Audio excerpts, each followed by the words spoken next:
ओम शांति। अॼु जी मुले तारीख़ 28/2023। मिठा मिठा बाप दादा चवंता मीठे मीठे ॿार जीअं बाप जी सभिनि ते तरस ईंदो आहे, नफ़रत न ईंदी आहे, ईअं ई तव्हां ॿार बि कंहिंसां नफ़रत न करो, रहम दिल ठहो।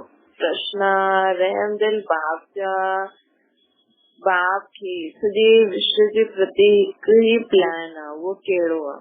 उत्तर: सभी मनुष्य आत्माउनि खे तत्वनि सहित पतितनि खां पावन ठाहिण ऐं मुक्ति जीवन मुक्ति जो वरसो ॾियण, ये हिकु ई प्लान बाप जो आहे। तव्हां ॿार बाप जा मददगार आहियो न हिन प्लान खे पूरो करण में। तव्हां पहिरियों पंहिंजे ते रहम करणो आहे तव्हांखे, ऐं श्रीमत ते हली पंहिंजे खे पावन ठाहिणो आहे। वो सभिनि खे विकारनि रूपी गंदगी खां कढण जी सेवा भी करणी आहे असांखे। गीता: केरु आयो मुंहिंजे मन जे द्वारे। ओम शांति। केरु आयो? बाप आयो न कंहिं वटि, ॿारनि वटि। ॿार कंहिं वटि आहिनि? बाप चईंदा आहिनि ॿार मूं वटि आहिनि। हाणे तव्हां सम्मुख वेठा आहियो, ॼाणदा आहियो बाप ॾाढो रहम दिल आहे न। बाप ॼाणदा आहिनि कि हिन असांजे ॿारनि खे माया ॾाढो दुखी पतित कयो अथई। इहे ॿार न ॼाणदा आहिनि, बाप ॼाणदो आहे न, त बाप खे तरस पईंदो आहे न, नफ़रत न ईंदी आहे बाप खे। बाप चईंदा आहिनि मां तव्हांखे सुख जे संबंध में मोकिलियो हुयो न, 5000 वर्ष जी ॻाल्हि आहे। पोइ ड्रामा अनुसार माया तव्हांखे दुखी ठाहे छॾी आहे। पहिरियों तव्हां सुतो प्रधान हुयो, पोइ रजो तमो में आहियो। हीअ मां ॼाणदो आहियां। तव्हां मुंहिंजा ॿार आहियो न, मूंखे ई अचणो हूंदो आहे तव्हां ॿारनि खे पावन ठाहिण, राज्य भाग्य ॾियण। ॿार बि सम्झदा आहिनि बरोबर बाबा आयो आहे न, प्रेम जो सागर, शांति जो सागर, सभिनि खे सुख शांति जी दुनिया में वठी वञण वारो। बाप ॼाणदा आहिनि ये माया ही सभिनि जे वॾे से वॾो दुश्मन आहे, हिन करे मां आयो आहियां, परंतु मां विचित्र आहियां, हिन करे मूंखे पहचानदा न आहिनि। अॻियां सम्झदा हुया कि श्री कृष्ण अची करे राज्य सिखाईंदा आहिनि, स्वर्ग जो मालिक ठाहियो हुई। अॻियां सम्झदा हुया कि श्री कृष्ण अची करे राज्य सिखाईंदा, स्वर्ग जो मालिक ठाहियो हुई, परंतु कॾहिं ऐं कीअं इहे कोई न ॼाणदा आहिनि। हाणे ॿार खे ॾाढो रहम ईंदो आहे, छो जी ॼाणदा आहिनि ॿार माया अर्थात 5 भूतनि जे वश थी आहिनि मुंहिंजा ॿार, परवश थी आहिनि, उन्हनि खे हाणे लिबरेट करणो आहे। बाप चईंदा आहिनि ॿार हाणे मुंहिंजे कारण वह हिन भारत अथवा सॼी यूनिवर्स जे कारण तव्हां मुंहिंजी मत ते हलो। चलो ख़ुदि जे न, कम से कम मुंहिंजे कारण ऐं हिन ख़ासि भारत अथवा सॼी यूनिवर्स जे कारण मुंहिंजी मत ते हलो, मूंखे यादि करो, रहम दिल बि ठहो। सभिनि खे बाप जो परिचय ॾियणो आहे। जज माण्हू बि गॉड जो कसम उठवाईंदा आहिनि न, परंतु छो इहा कोई न ॼाणदो आहे। गॉड आहे कि सिर्फ़ गॉड से ई ॾींदा आहिनि। फादर शब्द बि आहे न, जॾहिं कसम उठवाईंदा आहिनि त उन्हनि खे सम्झ में न ईंदो आहे, से ॾींदा आहिनि गॉड फादर जो कसम उठायो, परंतु फादर खे त ॼाणदा ई न आहिनि। हाणे तव्हां ॼाणदा आहियो न उहो गॉड फादर आहे, कसम उठवाईंदा आहिनि, छो जी सम्झदा आहिनि अगरि असां कुझु उल्टो कमु कंदासीं त बाप सजा ॾींदसि। बाबा बि कसम उठवाईंदा आहिनि। जे घर में ॿार उल्टो कमु कंदा आहिनि त उन्हनि खे डर रहंदो आहे बाप थप्पड़ न मारे, उहा कसम गॉड जी उठाईंदा आहिनि, परंतु ॼाणदा न आहिनि कि गॉड केरु आहे, कीअं सजा ॾींदा आहिनि। क्रिश्चियन माण्हू बाइबल उठाईंदा आहिनि, कोई गीता उठाईंदा आहिनि, सम्झदा आहिनि गीता जो भगवान श्री कृष्ण हुयो, त श्री कृष्ण खे साम्हूं रखी क्षमा मांगदा आहिनि। सम्झदा आहिनि अगरि असां कूड़ ॻाल्हाईंदासीं त उहो दंड ॾींदो। हाणे ट्रुथ त बाप ई चईंदो आहे न, क्राइस्ट खे सॼी दुनिया ट्रुथ न चईंदी, ख़ुदा ट्रुथ त उहो हिकु गॉड फादर ई आहे, परंतु उन्हनि खे ॼाणदा न आहिनि। हाणे बाप आया आहिनि ॿारनि खे जन्म ॾियण तॾहिं ॿार बाप खे ॼाणनि। हाणे तव्हां ॿार ॼाणंदा आहियो, बाबा खे पंहिंजो ठाहियो अथई, ये माता द्वारा रचियो अथई न, उन्हनि खे आदि देवी चइबो आहे न, ब्रह्मा द्वारा। वास्तव में आदि देवी भी आहे। अगर मम्मा खे आदि देवी चऊं त हुननि खां वॾी आदि देवी ब्रह्मा मां थी वई। इहा ॾाढी गुह्य ॻाल्हियूं आहिनि। जो विशाल बुद्धि आहे उहो ई हिन ॻाल्हियुनि खे सम्झी सघंदा न। चईंदा बि आहिनि बाप पतितनि खे पावन ठाहिण वारो। अच्छा, पावन दुनिया कहिड़ी हुई? छा मुक्ति खे पावन दुनिया चईंदासीं? वह जीवन मुक्ति खे पावन दुनिया चऊं, इहा कोई ॼाणंदा न आहिनि। ॻाईंदा त ॾाढा आहिनि। उन्हनि जी बुद्धि में सिर्फ़ इहा आहे कि परमात्मा ईंदो आहे, परंतु उन्हनि जो नाम रूप न ॼाणंदा आहिनि। पोइ चई सघंदा आहिनि सर्वव्यापी आहे। बाप ॾाढो रहम दिल आहे, प्यार जो सागर आहे। तव्हां ॿारनि खे बि रहम करणो खपे, प्यार करणो खपे, आत्मिक प्यार। बाप ॾाढो रहम कंदो, हुनखे चईंदा आहिनि मर्सीफुल। बाप चईंदा आहिनि तत्व सहित सॼी सृष्टि ते मां मर्सीफुल आहियां न, नॉलेजफुल आहे, प्यार में बि फुल आहे। ॾाढो प्यारो ठाहींदो आहे न बाबा जी। कृष्ण केॾो प्यारो आहे न, उन्हनि जे घराने में सभु प्यारा ई प्यारा हूंदा। वास्तव में डायनेस्टी हमेशा महाराजा सां ई महाराजा जी हूंदी आहे। किंग एडवर्ड जी राजा ई चईंदासीं न, प्रिंस ऑफ वेल्स जी न चईंदासीं। प्रिंस पोइ किंग ठहींदो आहे न, प्रिंस ऑफ वेल्स जी राजा ई न ठहींदासीं। पोइ उहो ई प्रिंस जॾहिं किंग ठहींदो न, पोइ हुननि जी राजा ई चईंदासीं। त हा, इहा बि ईअं ई आहे न। कृष्ण जो कनेक्शन श्री कृष्ण जी राजधानी सां आहे न। उहो क्रिश्चियन माण्हू श्री कृष्ण जी राजधानी सां ॾाढो कमाईंदा आहिनि। पहिरियों श्री कृष्ण जी राजधानी खे पंहिंजे हथ में वठी वठंदा आहिनि, पोइ वापसि ॾींदा आहिनि। श्री कृष्ण चयो या लक्ष्मी नारायण जी राजधानी हुई। हाणे उहो क्रिश्चियन श्री कृष्ण खे विष्णु जी राजधानी ॾेई छॾंदा। हाणे उहो क्रिश्चियन माण्हू श्री कृष्ण खे विष्णु जी राजधानी ॾींदा न। केतिरो वंडरफुल राज आहे न। ॾिसो कीअं क्रिश्चियन माण्हू हाणे श्री कृष्ण खे विष्णु जी राजधानी ॾींदा। त बाबा चवंदा हाणे ॾिसो इहा फॉरेनर्स बि भारत खे ॾियनि था न, जेको वतन हाणे वापसि ॾींदा। केतिरो वंडरफुल राज आहे न। हाणे उहो ई श्री कृष्ण जी राजधानी खे मदद बि ॾियनि था। आख़िर जी राजधानी श्री कृष्ण खे ॾेई छॾंदा। हिन करे श्री कृष्ण जे मुख में मक्खन लिकायो अथनि। इहे न मक्खन जो गोलो आहे। ॿ बंदर विश्व जो मालिक ठहींदो न, हुनखे पोइ मक्खन चई छॾियो अथनि। आख़िरी सॼी राजधानी श्री कृष्ण खे ॾेई छॾंदा। ॿ बंदर आपस में लड़दा आहिनि त मक्खन विच में श्री कृष्ण खे मिली वेंदो आहे। भाउ भेण भाउ न लड़दा आहिनि, बंदर लड़दा आहिनि। हुन समय आत्मा रूप में भाउ न लड़दा आहिनि। ये जॾहिं ख़ुदि खे देह सम्झी वठंदा आहिनि न, पोइ बंदर लड़दा आहिनि। पंज विकार बि बंदरनि में मशहूर आहे न। हाणे त श्री कृष्ण जी डायनेस्टी ठाहियो था न। विश्व जे मालिकपने जो मक्खन तव्हांखे मिलणो ई आहे। लेन देन जो अथवा कर्मनि जो हिसाब किताब कीअं आहे? कृष्ण जा बि कर्म ॾिसो, राजधानी वठी करे पोइ हाणे कृष्ण माण्हू जो असांखां धन भारत खां लूटे विया आहिनि, इहे वापसि असांखे धन ॾींदा। आपस में केतिरो लड़दा आहिनि न। राजे जो मक्खन पोइ बि तव्हांखे मिलणो आहे। तव्हां प्रिंसेस ठही वेंदव न। तव्हां ॿारनि खे बि ॾाढो रहमदिल प्यार जो सागर ठहिणो आहे न। नफ़रत न लाइणी आहे। दुनिया में त हिकु ॿ जे लाइ नफ़रत रखंदा आहिनि। यथा महाराजा महारानी तथा प्रजा नंबरवार सभु हिक ॿिए सां नफ़रत ई रखंदा रहंदा आहिनि। आपस में लड़दा झगड़दा रहंदा। हाणे बाबा चवनि था आपस में लड़ो झगड़ो न, नफ़रत न करो। सभु आत्मायूं भाउ आहिनि।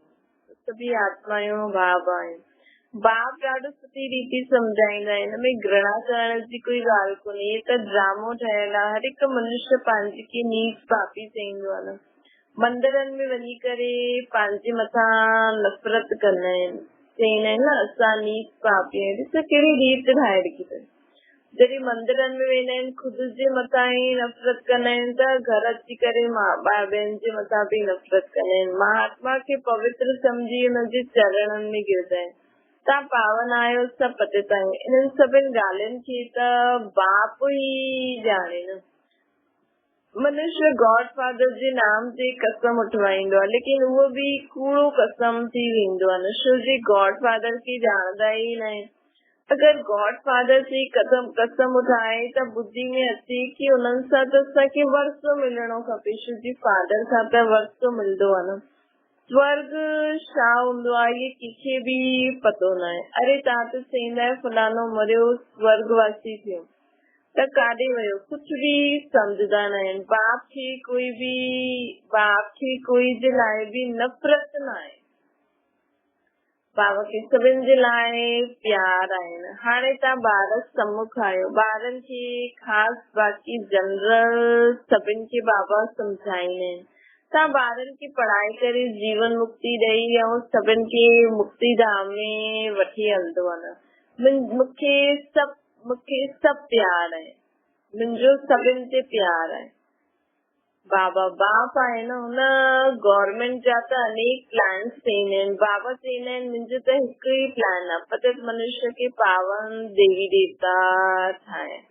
मनुष्य चईंदा बि आहिनि पतित पावन अचो, पोइ उन्हनि खे न ॼाणण जे कारण चई छॾींदा आहिनि असां ई पतित पावन आहियूं। त बाप सम्झाए थो पहिरियों त वॾे खां वॾी चीफ जस्टिस जी सर्विस करो, उन्हनि खे सम्झाइणो खपे। आत्मा जो बाप त हिकु ई आहे न, उनजो कसम तव्हां छो, आत्मा जो बाप त हिकु ई आहे, उनजो कसम तव्हां छो उठवाईंदा आहियो? छा कसम उठाइण समय श्री कृष्ण यादि ईंदो आहे? कृष्ण खां पुछो क्राइस्ट यादि ईंदो आहे या गॉड फादर यादि ईंदो? असांखे बाबा अॼु सेवा जे लाइ चवनि था कि वॾे खां वॾे चीफ जस्टिस जी सेवा करो। जेको बि हूंदो उन्हनि चीफ जस्टिस जी असांखे सेवा करणी आहे, उन्हनि खे सम्झाइणो। आत्मा जो बाप त हिकु ई आहे न, उनजो कसम तव्हां छो उठवाईंदा आहियो? छा कसम उठाइण समय श्री कृष्ण यादि ईंदो आहे? कृष्ण खां पुछो क्राइस्ट यादि ईंदो आहे या गॉड फादर यादि ईंदो? त बाबा चवनि था ॼाणंदा आहियो कि पाप कंदासीं त दंड त भोगणो ई पवंदो, परंतु बाप कॾहिं दंड न ॾींदो, वो करन करावन वारा धर्मराज द्वारा सजा दिलाईंदो। छो त साईं जो चईंदा आहिनि न भई कूड़ ॻाल्हाईंदो त भॻवान सजा ॾींदो, इहा न थींदो। करन करावन वारा उहो धर्मराज द्वारा असांखे सजा ॾियाराईंदो बाबा सां। गॉड त मोस्ट बिलवेड बाप आहे न, उहो उन ते कूड़ा कलंक लॻाईंदा आहिनि कि बाबा ई सुख दुख ॾींदा आहिनि। त उन्हनि खे असांखे छा सम्झाइणो आहे कि भॻवान जो कसम छो था वठवायो, छो जी अगरि ये कूड़ बि ॻाल्हाईंदा त हिननि खे भॻवान सजा न ॾींदो, हिननि खे भॻवान धर्मराज द्वारा ॾियाराईंदो। छो जी बाप सुख दुख न ॾींदो आहे, बाबा सिर्फ़ु सुख ॾींदो आहे, दुख न ॾींदो आहे। ही त माण्हू हिननि ते कूड़ा कलंक लॻाए अथनि। त ईअं वञी करे असांखे कंहिंखे सम्झाइणो आहे। बाबा जी सर्विस जे लाइ चए थो वॾे वॾे चीफ जस्टिसनि खे असांखे सम्झाइणो आहे। त बाबा चवनि था, बाप चवनि था मां कीअं बेरहमी कंदमि, मां त मर्सीफुल आहे न, त छा मां बेरहमी कंदमि उन्हनि खे सजा ॾींदमि? पोइ मर्सीफुल कीअं कहलाईंदमि? माया तव्हांजे मथां बेरहमी कई अथई, मां त हुननि सां छुड़ाईंदो आहे न। माया तव्हांखे श्रापित कयो अथई, इहो बि खेल आहे न। सुखधाम खे दुखधाम त थियणो ई आहे। भारत ई सुखधाम हाणे दुखधाम आहे न। बाबा पोइ सुखधाम जो मालिक ठाहींदा आहिनि, परंतु ईअं थोरी दुखधाम जो मालिक खुदि ही ठाहींदो। बाबा त असांखे सुखधाम जो मालिक ठाहींदा आहिनि। त बाबा चए थो ईअं थोरी मां तव्हांखे दुखधाम जो मालिक बि ठाहींदमि। बाप चईंदा आहिनि बाबा, ॿार चईंदा आहिनि बाबा त प्यार जो सागर आहे, बाबा तव्हांजी श्रीमत ते हली असां पंहिंजे खे पावन ठाहींदासीं, पंहिंजे ते रहम कंदासीं। जेतिरो टीचर सां पढ़ंदा ओतिरो पंहिंजे मथां रहम कंदो। असांखे पंहिंजे मथां रहम करणो आहे। जेतिरो टीचर सां पढ़ंदासीं ओतिरो सम्झ असां पंहिंजे मथां रहम था करूं, न त नापास थी वेंदव। हाणे तव्हांजी बुद्धि में सुठी रीति नॉलेज आहे न, तव्हां ॼाणंदा आहियो नॉलेजफुल मर्सीफुल पतित पावन ठाहिण वारो उहो हिकु सम्झ बाप आहे, त हुननि जी मत ते हलणो खपे न। पंहिंजी मत माना रावण जी मत, श्रीमत ते न हली पंहिंजी मत ते कंहिं मनुष्य जी मत ते हलंदा त धोखो खाई सघंदा। श्रीमत ते कदम कदम हलऊं त बेड़ो पार थी वेंदो। चढ़ाई ॾाढी ऊची आहे, माया जे तूफान किस्म किस्म जा ईंदा आहिनि, परंतु बाप खे कोई ते बि नफ़रत न ईंदी आहे। ॿारनि खे बि ईअं थियणो आहे। अजामिल जहिड़े पापी त सभी आहिनि। हिकु गीत बि आहे न, मां हिकु नंढो सो ॿार आहियां, चईंदा आहिनि न मां हिकु माल जो ॿार आहियां। पुराणे ॿार त तव्हांजा ॾाढा आहिनि जेके तव्हां अची करे पावन ठाहियो था। त मूंखे मां नंढो ॿार खे बि पावन ठाहियो न। ॿार ईअं बाबा खे चईंदा आहिनि बाबा मां त तव्हांजो नंढो ॿार आहियां, तव्हां ॾाॾनि खे त पावन ठातो अथव, हाणे मूंखे बि पावन ठाहियो। त बाबा चईंदा आहिनि की श्रीमत ते हलो त पुराणनि खां बि सुठी रीति अॻियां निकिरी वेंदा। त बाबा पुराणे ॿारनि ऐं नए ॿारनि खे बि चवनि था की जो नया नया नंढा नंढा ॿार आया आहिनि उहे ईअं न सम्झनि की असां न अॻियां वधी सघंदा आहियूं। बाबा चए थो तव्हां सुबुह खां राति ताईं सिर्फ़ु मुंहिंजी श्रीमत ते हलो त तव्हां पुराणनि खां बि अॻियां निकिरी वेंदो। लिफ्ट बि त मिलंदी आहे न, देरी सां अचण सां तव्हांखे शक्तियुनि सां योगदान मिलंदो आहे। शक्तियूं बि नंबरवार आहिनि। ईअं न चइबो आहे की तव्हां शक्तियुनि सां बुद्धि योग लॻायो।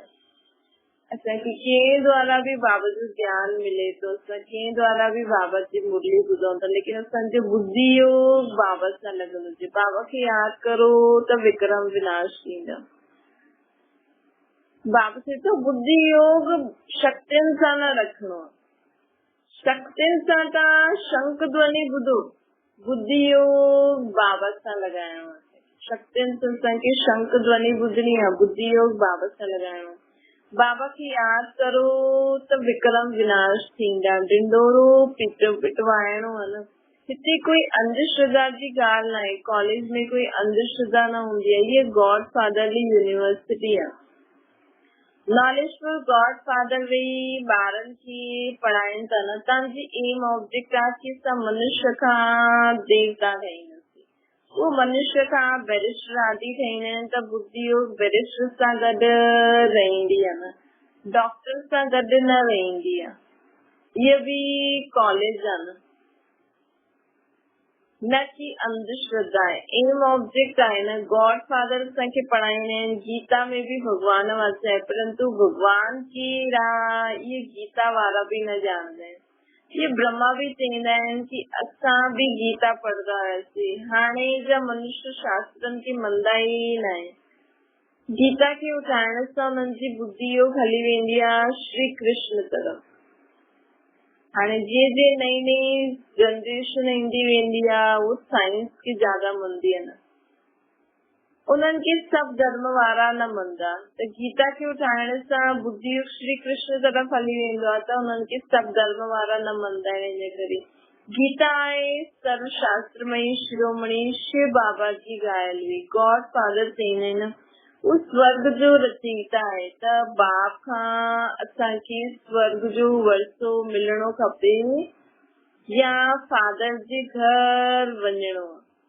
त बाबा स्वर्ग जो रचयिता आहे त बाप खां असांखे स्वर्ग जो वरसो मिलणो खपे या असां परमधाम में वञी करे वेही रहूं बसि बाबा वटि।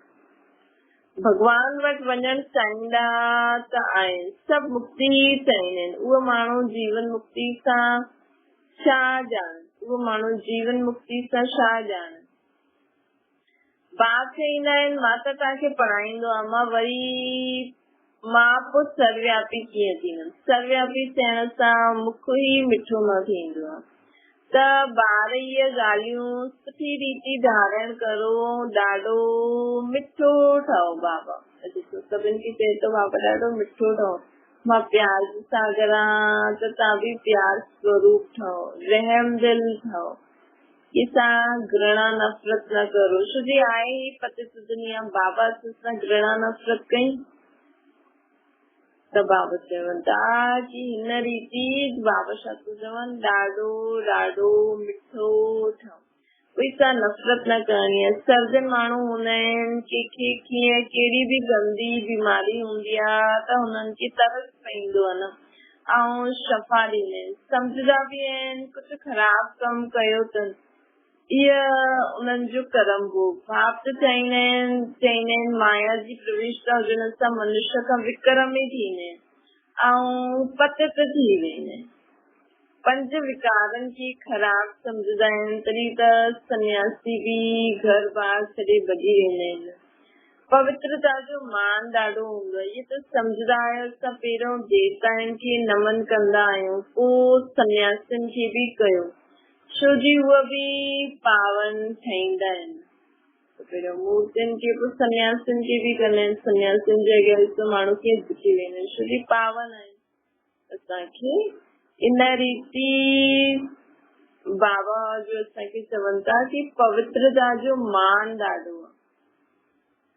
असांखे बि मन वचन कर्म शुद्ध पवित्र रहणो आहे, कि बि घृणा नफ़रत न करणी आहे। विकार ॾाढा गंदा आहिनि, माण्हू हिननि जे वश थी करे विक्रम करे थो त असांखे हुननि जे बाबा सां केॾो प्यार सां सम्झाए करे पावन ठाहे थो। उहो असांखे बि सभिनि जे मथां रहम दिल, क्षमा, प्यार, मास्टर प्यार जो सागर ठही सभिनि खे पावन ठाहिणो। छा मीठी मीठी सिकी नदी ॿारनि प्रति माता पिता बाप दादा जो यादि प्यार ऐं गुड मॉर्निंग। रूहानी बाप जी सभिनि रूहानी ॿारनि खे नमस्ते। असांजी बि रूहानी माता पिता बाप दादा की याद प्यार गुड मॉर्निंग ऐं नमस्ते। दाना जे लाइ मुख्य सार सुठी रीति पढ़ी करे श्रीमत ते हली पावन ठही पंहिंजे मथां रहम करणो आहे। सुठी रीति पढ़ाई पढ़ी, कॾहिं बि बेरहमी न थियणो। ॿियो आहे कि असां बि नफ़रत ऐं घृणा न करणी आहे। असांखे बाप समान प्यार जो सागर ठहिणो आहे। वरदान सूक्ष्म शक्तियुनि द्वारा स्थूल कर्मेंद्रियनि खे संयम नियम सां हलाइण वारा स्वराज्य अधिकारी ठहो। सभिनि खां पहिरियों पंहिंजी सूक्ष्म शक्तियुनि जी रिज़ल्ट खे चेक करो। जो विशेष मन बुद्धि ऐं संस्कारनि ते पूरो कंट्रोल रखंदा आहिनि उहो ई स्वराज्य अधिकारी ठही सघंदा आहिनि ऐं उहो ई ॿियनि खे बि परिवर्तन करे सघंदा आहिनि। ये सूक्ष्म शक्तियूं ही स्थूल कर्मेंद्रियनि खे संयम ऐं नियम सां हलाए सघंदियूं आहिनि। जो पंहिंजी सूक्ष्म शक्तियुनि खे हैंडल करे वठंदो आहे उहो ॿियनि खे बि हैंडल करे सघंदो आहे। स्वयं जे मथां कंट्रोलिंग ऐं रूलिंग पावर सर्व जे लाइ यथार्थ हैंडलिंग पावर थी वेंदी आहे। अगरि स्वयं जे मथां यथार्थ असांखे स्वयं जे मथां कंट्रोलिंग और रूलिंग पावर हूंदी, पंहिंजे मन बुद्धि संस्कारनि खे असां कंट्रोल करे ऐं उन्हनि ते रूल करे बाबा जी श्रीमत अनुसार डायरेक्शन अनुसार उन्हनि खे हलाए सघंदासीं। सूक्ष्म कर्मेंद्रिय जॾहिं सूक्ष्म थी करंदियूं त स्थूल आपे ई थी करंदियूं ऐं तॾहिं असां सर्व जे लाइ यथार्थ हैंडलिंग पावर असांखे सर्व खे यथार्थ हैंडल करणु अची वेंदो। तॾहिं त चई न स्वराज्य अधिकारी सो विश्व राज्य अधिकारी स्लोगन आहे। जंहिंसां गॾु 1000 भुजाइनि वारो बाप आहे उहो कॾहिं दिल शिकस्त न थींदा आहिनि। जेका ॿारनि वटि 1000 भुजाइनि वारो बाबा आहे वो कॾहिं बि दिल शिकस्त न थींदा आहिनि। अच्छा, ओम शांति।